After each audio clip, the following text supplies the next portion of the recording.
When I saw my ex-wife again, it was because she had just acquired the company I worked for.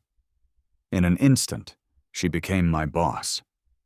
This was the same woman who had left me behind time and time again to chase after the man she considered her true love.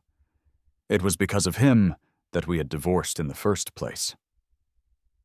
"Listen up, everyone. Tonight we're having a team-building event with the branch office," my team leader announced to the department.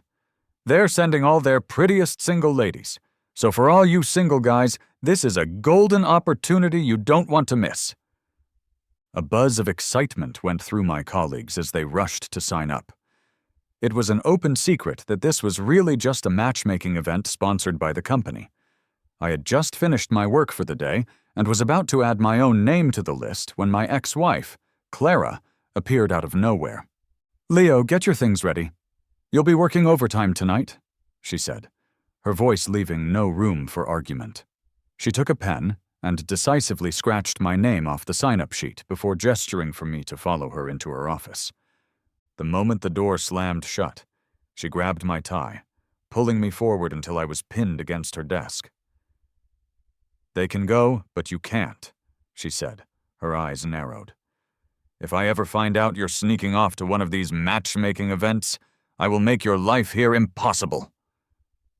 Clara's arrogant tone brought a flood of unpleasant memories to the surface, and a hot surge of anger rose in my chest.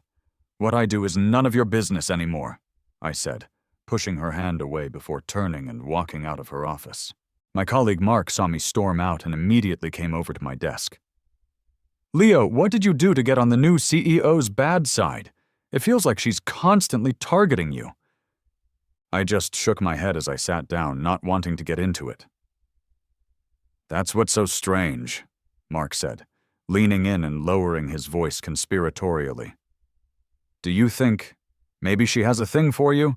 You know, trying to get your attention by giving you a hard time?" As soon as he said it, other colleagues nearby started to chime in with their own theories. "Mark has a point," one of the women from accounting said. "She's always asking you to stay late and work overtime with her." "That's right," another added. "And last week she specifically told us to save the last of the red bean mooncakes for you." I was getting impatient with their gossip. "Everyone, just stop," I said, my voice sharp. "She has a boyfriend. In fact, they're probably about to get remarried." I didn't wait for a response. I grabbed my bag, clocked out, and headed for the elevators, leaving them to speculate among themselves. Of course, I knew it was true. As the man she had cheated on for the better part of 5 years, I was intimately familiar with the details of her other life. I had assumed that seeing Clara every day would make me miserable, but the truth was, my heart was numb to her. We had been married for 5 years, and we dated for 4 years before that. 9 years in total. We had survived the proverbial 7-year itch, but in the end, our relationship still crumbled. The moment my feelings for her died completely was on our 5th wedding anniversary.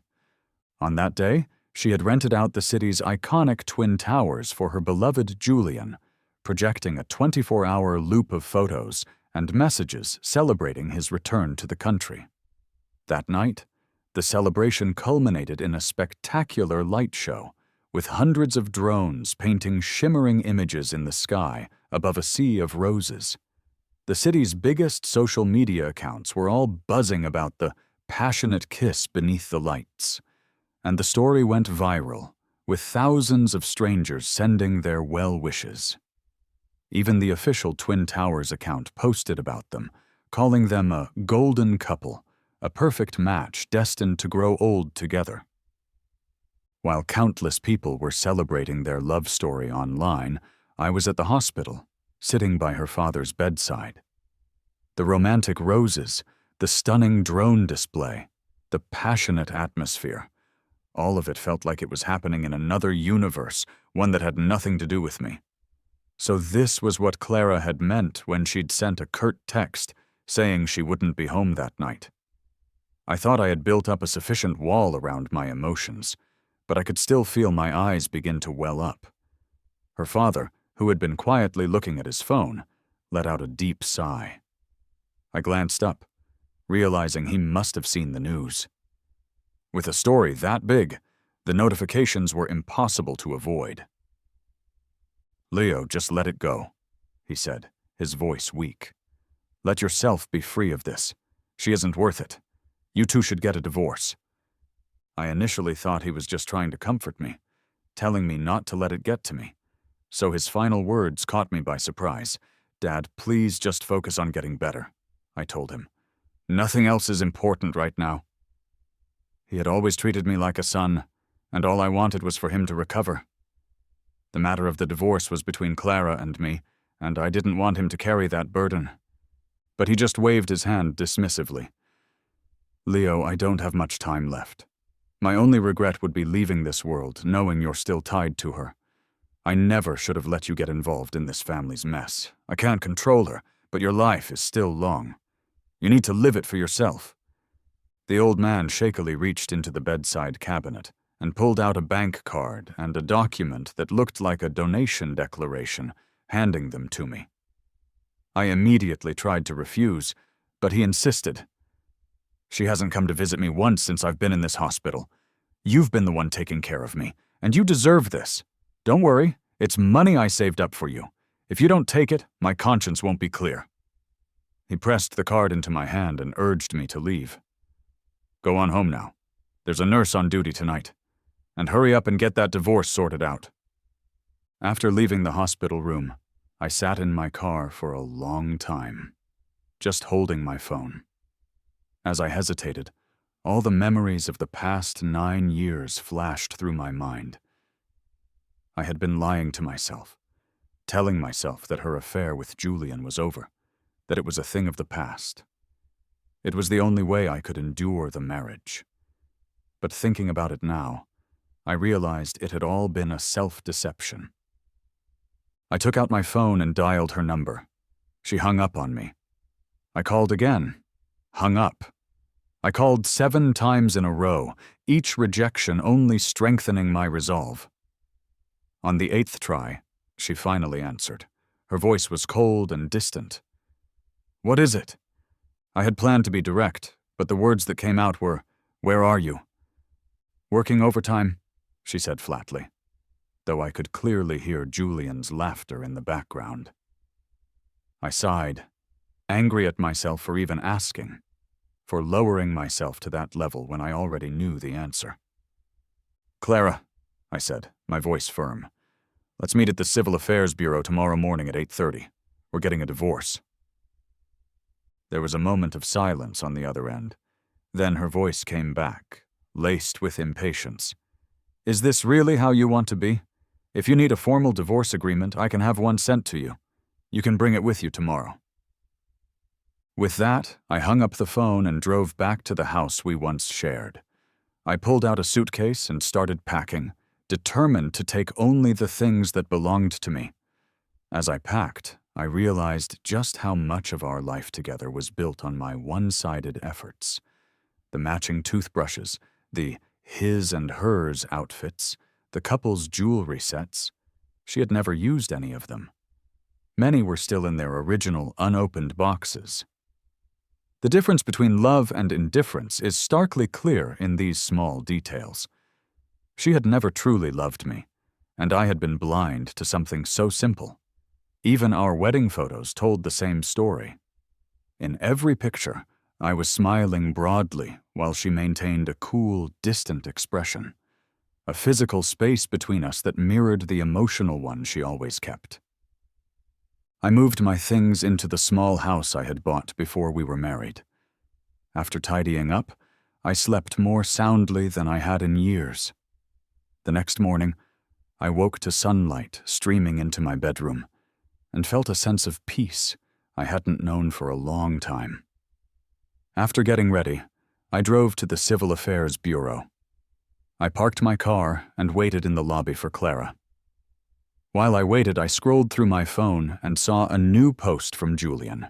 It was a 9-photo grid featuring roses, a wedding ring, pictures of them kissing intimately, and shots of a fancy hotel room. The caption read, "After all this time, it's still you." I quietly took a screenshot. I had expected to feel a familiar pang of devastation, but surprisingly, after just one night of resolve, my heart felt different. It still hurt, but the pain was dull, nowhere near as sharp as I thought it would be. I now had fresh, undeniable evidence of her infidelity, which would only help my case. I waited at the bureau from the moment it opened until the staff started leaving for their lunch break, but Clara never appeared. A kind staff member approached me. "Sir, we close for lunch at 11:30 and won't be processing any more applications until this afternoon." I nodded. "That's all right." Seeing the divorce papers in my hand, she offered some gentle advice. "Perhaps she doesn't actually want to go through with the divorce. Maybe you should try talking to her again." I just shook my head. "She's probably still in bed with her lover." The staff member looked taken aback by my bluntness, and I didn't want any more advice. I pulled out my phone and called Clara again. This time she answered immediately. "What is it now?" she asked. "I'm at the Civil Affairs Bureau. When are you getting here?" There was a short pause before she replied, her tone clearly annoyed. "I'm busy. We can talk about this at home tonight."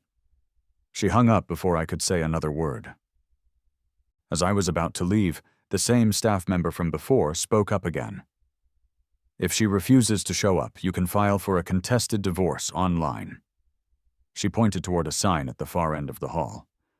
I thanked her and, after grabbing a quick lunch, followed the instructions on the sign, uploaded all my information, and officially filed a lawsuit for divorce.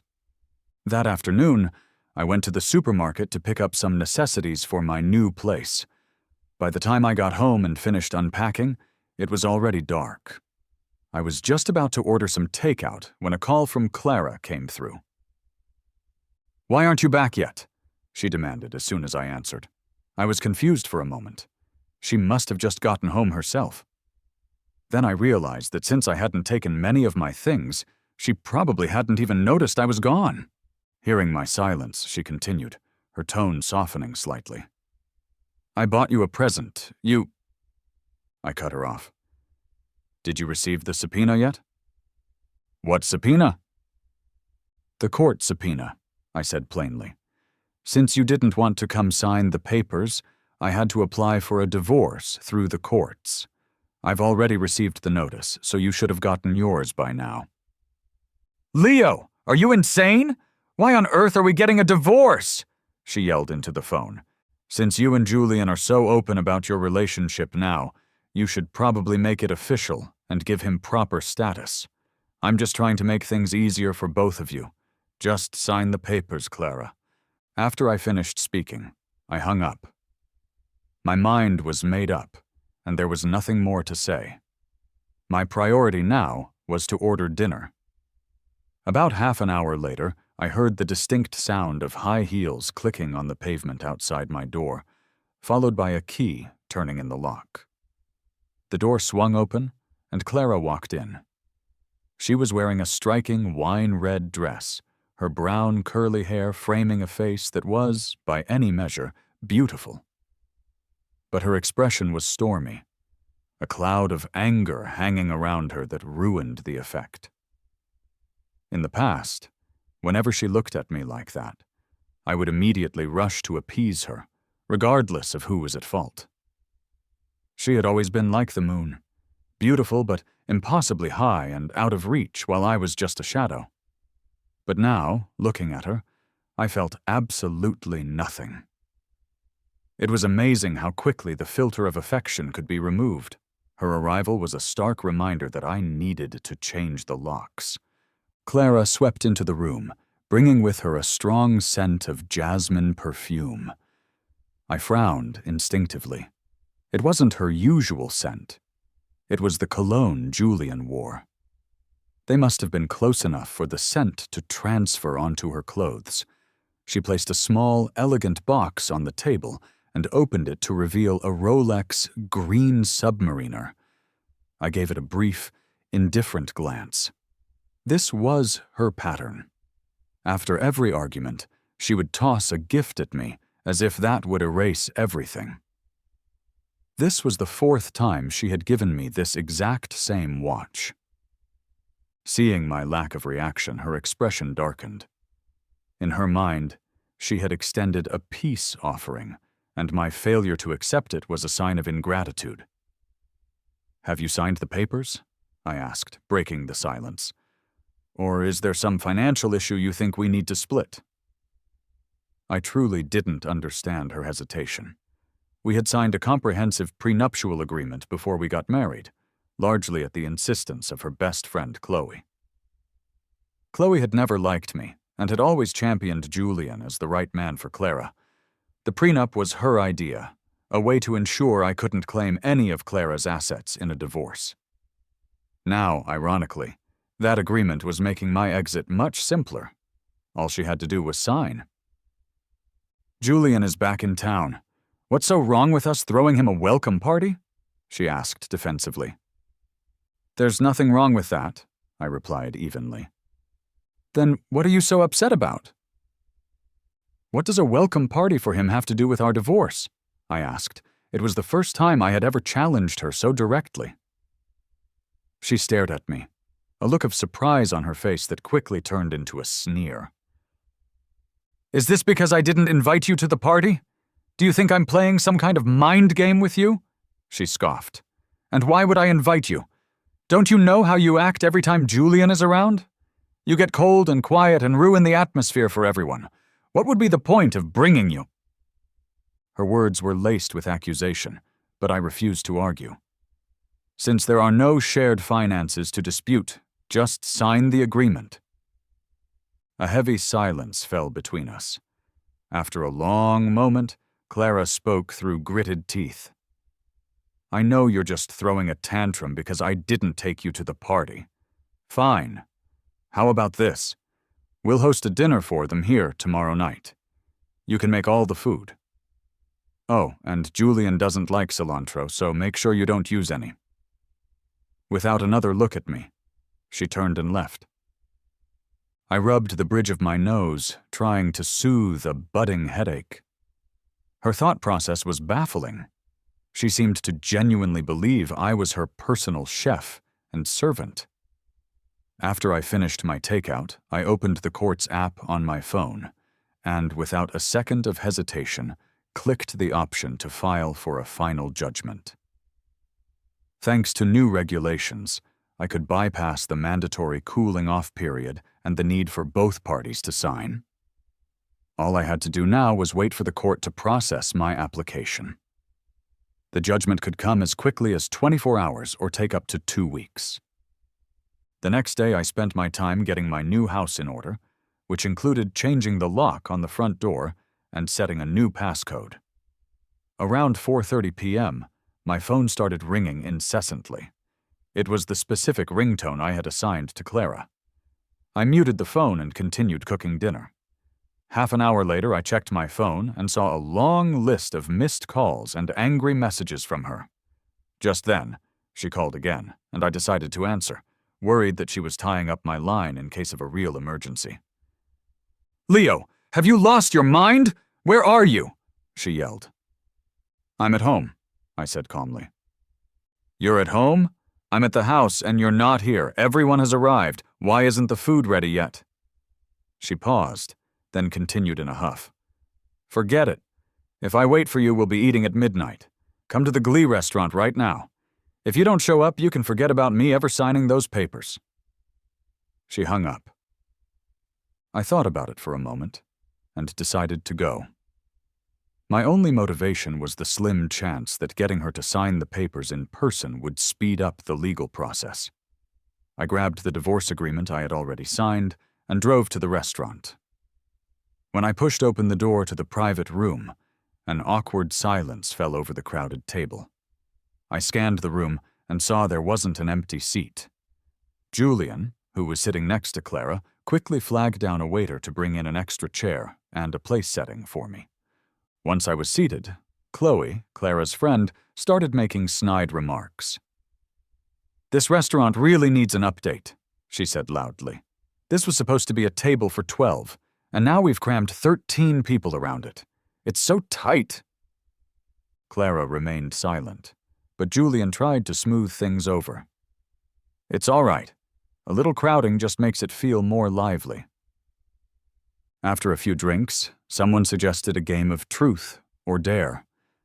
The first spin of the bottle landed on Julian, and he chose truth. Chloe shot a challenging look in my direction before asking him, "So, who did you really come back for this time?" Julian put on a show of being embarrassed before answering with forced courage. "I came back for Clara." He then glanced at me, his eyes filled with smug provocation. Chloe clapped her hands. "Oh, it's true love. Clara, you two missing each other back then was a mistake. Now you have a chance to set things right." The implication was clear. I was the mistake that needed correcting. Julian smiled, gazing lovingly at Clara. "My mother was sick back then, and needed urgent medical care overseas. I was afraid of holding you back, Clara, so I broke up with you. That's why we were separated for so long." As he spoke, Clara's eyes sparkled with an adoration she had never once shown me. Watching this touching reunion of the perfect couple, I felt a slow smile spread across my face. It was almost comical, as if I were the villain who had cruelly torn them apart. A man sitting next to me leaned over and whispered, "Leo, if I were you, I'd want to find a hole to crawl into right now. Why are you even sitting here between them?"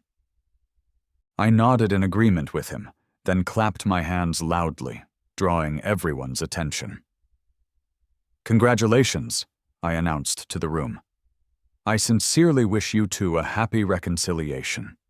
May you be the perfect couple, grow old together, and have many beautiful children." My outburst seemed to remind them that I was, in fact, still Clara's legal husband. Julian looked aggrieved as he stood up and raised his glass to me. "I'm sorry, Leo. I forgot you were here. Clara and I have moved on from the past, so please don't take any of this personally. I apologize. This drink is for you." He was about to down the entire glass when Clara stopped him. "Julian, you've had enough to drink. It's just a game. There's no need to apologize to him," she said softly. Then she turned to me, her usual haughty expression returning. "Leo, it's just a game. Don't take everything so seriously." I ignored her and smiled directly at Julian. "The hotel upstairs has rooms available. Why don't I book one for you two? Consider it a wedding gift from me. Oh, and here's a little extra gift," I added, my voice dripping with sarcasm. "This is her ovulation period. If you're serious about wanting a child, you'd better get to it." Chloe, ever Clara's defender, immediately jumped into action. She snatched a wine glass from the table and threw it in my direction. "Leo, you watch your damn mouth!" The glass shattered against the wall behind me. Julian quickly stepped in, playing the peacemaker. "Leo, please don't get the wrong idea. There's nothing going on between Clara and me." It was his standard line, designed to make me look like a jealous fool and drive a wedge between Clara and me, allowing him to swoop in and play the part of the comforting, long-suffering friend. "Of course there's nothing going on," I replied flatly. "You're not husband and wife." Clara's face grew dark with fury. "How many times do I have to tell you there's nothing between me and Julian? You're always making things awkward with your petty suspicions. Every time I take you anywhere, you just embarrass me. Apologize to Julian and everyone else here, and I'll let this go." I looked her straight in the eye and let out a soft laugh. "Clara, what authority do you have to let this go? As my ex-wife?" The words hung in the air, freezing the room. A smirk played on Julian's lips. "Leo, are you still upset about the light show?" he asked, deliberately bringing up the anniversary incident to humiliate me. "If it bothers you that much, then I'll apologize. I honestly didn't know it was your 5th wedding anniversary. I just thought it was a welcome home party." Clara took a deep breath, visibly trying to control her temper. "Leo, grow up. Do you really think threatening me with divorce is going to solve anything? Julian has already apologized. Don't push it." Others around the table began to chime in, quickly shifting all the blame onto me. Yeah, just say you're sorry and let's move on. I wiped my mouth with a napkin, said nothing, and stood up to leave. Leo, stop right there, Clara called out. You weren't even home that night either, so what right do you have to criticize me? So what if I didn't give you the money you asked for when your dad was in the hospital? Her words stopped me in my tracks, my hand frozen on the doorknob. Behind me, I could hear her mocking laughter as she pulled a bank card from her purse and slapped it on the table. Is this all about money? Here, $1 million for the surgery. Now come back here and apologize to Julian. I turned around slowly and looked at her, my voice calm but cold. It was your dad who was in the hospital, Clara, not mine. With that, I walked out of the room. Driving home, I couldn't figure out why she was dragging this out. Signing the divorce papers should have been the easiest thing for her. It would have been a win for everyone. I had expected her to sign the papers, announce the divorce at dinner, endure a few jokes at my expense from her friends, and then bask in their blessings for her future with Julian. As long as she signed, I would be free. Their gossip no longer had the power to hurt me. Later that night, I opened my social media app out of boredom, and the first post I saw was from Julian. It was a photo of a clearly intoxicated Clara, held tightly in his arms. The caption read, "Good night, my baby." Looking at it, I felt absolutely nothing. 5 days later, a notification arrived. I had received the court's final ruling. The divorce was granted. At that moment, it felt like I was being reborn. I was finally, truly free. No more walking on eggshells, no more enduring Clara's moods, and no more emotional turmoil from Julian's smug social media posts. I was in such a good mood when I left work that I spontaneously invited my colleagues out for a celebratory dinner and karaoke. I hadn't felt that genuinely happy in a very long time. It was after 11 when I finally got home. As I stepped out of the elevator, I saw a figure standing in the shadows by my front door. A woman in a white dress with long, wavy hair. In the eerie green light of the emergency exit sign, she looked like a ghost. For a second, my sober mind was genuinely spooked. Then I recognized her. It was Clara. She saw the look of shock on my face. "What are you doing at my apartment this late at night?" I asked sharply. She bit her lip, seeming surprised that my first words were an interrogation, rather than a question of concern. She pointed a stubborn chin toward my door. "You changed the passcode. I couldn't get in." I almost laughed. I walked past her, unlocked the door with my fingerprint, and was about to close it behind me when she grabbed the handle. "Aren't you going to invite me in?" she asked, stepping inside before I could answer, as if she still owned the place. She wandered through the apartment, taking in all the new furniture and decorations I had added. Her eyes finally landed on the Rolex box sitting on the edge of the dining table. "Found what you were looking for?" I asked, holding the door open. "Can you leave now?" She held her head high, trying to appear composed. "I gave that to you. It's yours. And for the record, I never agreed to this divorce." I sighed, my patience wearing thin. "The court has already issued its ruling. Whether you agreed or not is irrelevant now. And if the watch is mine, then I can do whatever I want with it." I strode over, picked up the watch and its box, and walked toward the trash can. Clara panicked and rushed to stop me. "You've been making a fuss about this for weeks. Isn't this what you wanted?" she cried out. In the struggle, the box fell to the floor, and the watch, its cushion, and a small photograph spilled out. I bent down to pick them up, but Clara screamed and snatched the photo from my hand, looking at me in shock. I didn't even glance at her. I tossed the watch and the box into the trash can by the door. "Relax," I said calmly. "I only just saw the actual photo now. You have it, so you can go." Her eyes turned red as she trembled. The actual photo? I nodded. If you want the others, I can send them to you. Julian was very generous. He sent me plenty of them for free. You can print them all out and admire them with your new husband. Her mind seemed to stall for a moment as the implication sank in. The photo had clearly been a selfie, taken from an angle only one of the people in the picture could have managed. And since she had asked Julian to buy the watch for her, the only person who could have put the photo in the box was him. The fact that there were more photos proved it wasn't an accident. Leo, Julian and I, we're, she started to say. Innocent, I know, I believe you, I said, cutting her off. Isn't it ironic? Clara left my apartment in a daze. After she was gone, I sat on my couch for a long time. 9 years is a long time. You can't say there were no feelings at all.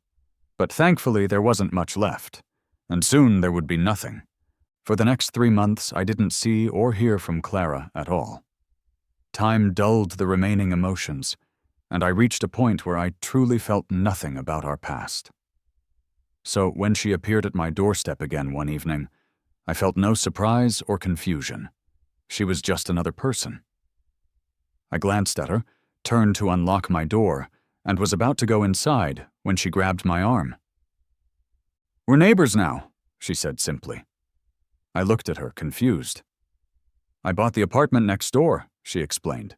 It's closer to the office. I nodded, pulling my hand back. Leo, come over for dinner, she said, pointing toward her open door, from which the smell of food was wafting. It's good to get along with your neighbors, right? I don't want to intrude, I said, waving my hand dismissively. It's no trouble at all. I made sweet and sour ribs. Don't you remember? In college, you told me it was your favorite. It was still my favorite dish, but I was afraid that if this continued, I would grow to hate it. A proper ex-girlfriend should remain a ghost of the past. I turned and went into my own apartment. As I closed the door, a strange thought occurred to me. If she was living next door, we would be running into each other constantly. Would she start bringing Julian and Chloe around? The thought filled me with an inexplicable sense of dread. The next day at work, my team leader walked over to my desk with a well-dressed woman. It was Clara.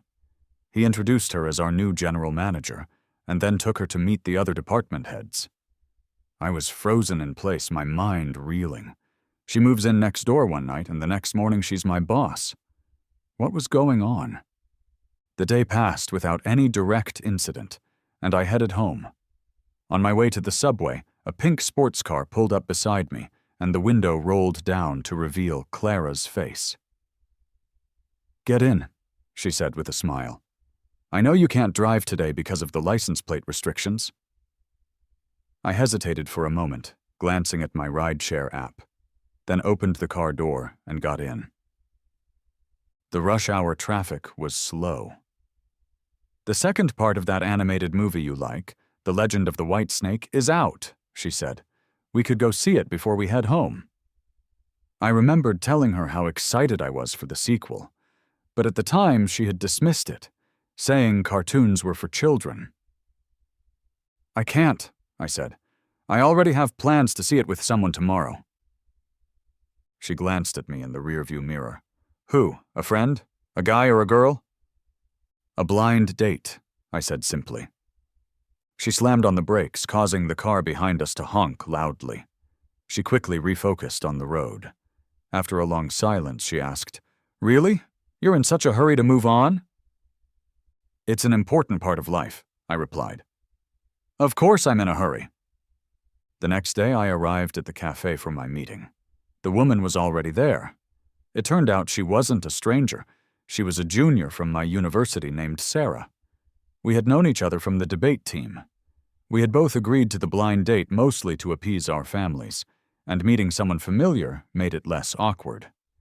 We had just sat down when Clara appeared, pulled up a chair, and sat down next to me. Sarah, right? Clara said, smiling sweetly. Nice to meet you. I'm Leo's ex-wife. I just thought I should clarify a few things the matchmaker might have left out. Leo and I still have a lot of unresolved issues between us. Our divorce was just an accident. You should probably leave." But Sarah, who was studying to be a lawyer, just smiled back coolly. "Clara, I thought you and Julian were finally making things official." "And Senior," she said, turning to me, "you know I handle divorce cases. If you ever need help, feel free to call me. My rates are reasonable, but if the case is particularly outrageous," she said, her eyes flicking back to Clara, "I'd be happy to waive my fee." With that, she grabbed her bag and left, leaving me speechless and Clara fuming. "What's your relationship with her?" Clara demanded as I stood up to leave. "You ruined my blind date and now you're asking me who she is?" I sighed and started to walk away. She grabbed my arm, thinking I was going to chase after Sarah. "No, wait. I came here to talk to you," she said quickly.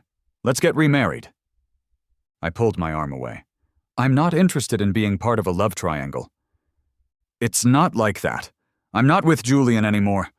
I found out he took my father's money and disappeared years ago. He only came back because he'd spent it all and was looking for someone to support him. He even went to the hospital and did something that landed my father in the ICU." "Enough," I said, cutting her off.